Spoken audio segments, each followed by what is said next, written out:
The member for Chisholm. My question is to the Minister for the Environment and Energy. Will the Minister update the House on the government's actions to reduce emissions and lower electricity bills for hard-working Australians without compromising their energy security? What hurdles stand in the way to achieving this security for hard-working Australian families? Good question.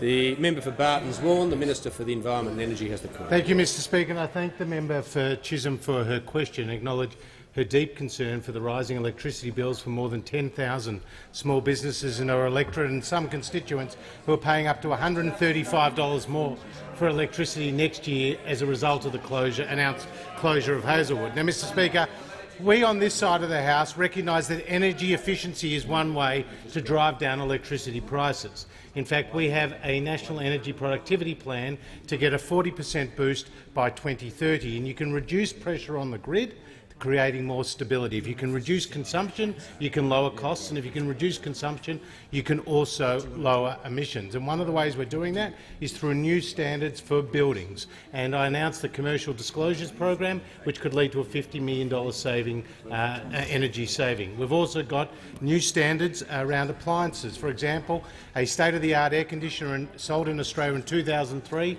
wouldn't meet the minimum conditions and standards that we apply today.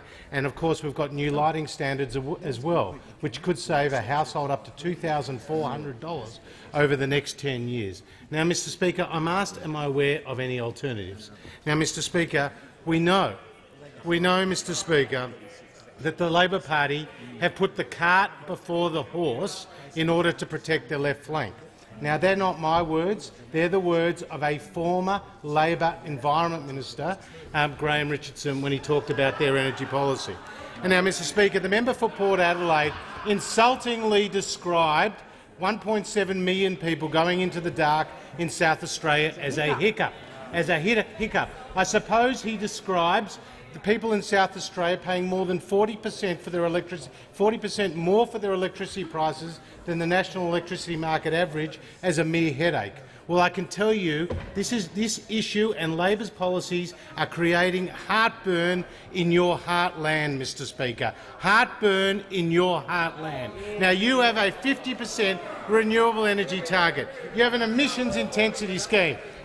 Mr Speaker, you want to do forced closure of power stations. Now, Mr Speaker, this is cold comfort. A company like Philmac in the electorate of Hindmarsh, 80-year-old company, exports to 30 countries, employs over 300 people and has seen its electricity prices go up by 200% in the last 2 years, and they have said publicly this is impacting upon jobs and their international competitiveness. So, Mr Speaker, this is a very serious issue, not just the stability in South Australia, but the affordability of the electricity system. And you don't have to take my word for it. Elders from the Labor Party, like Graham Richardson, Keith de Lacey, Gary Johnson, a whole range of others, have been critical of the Labor Party's policy.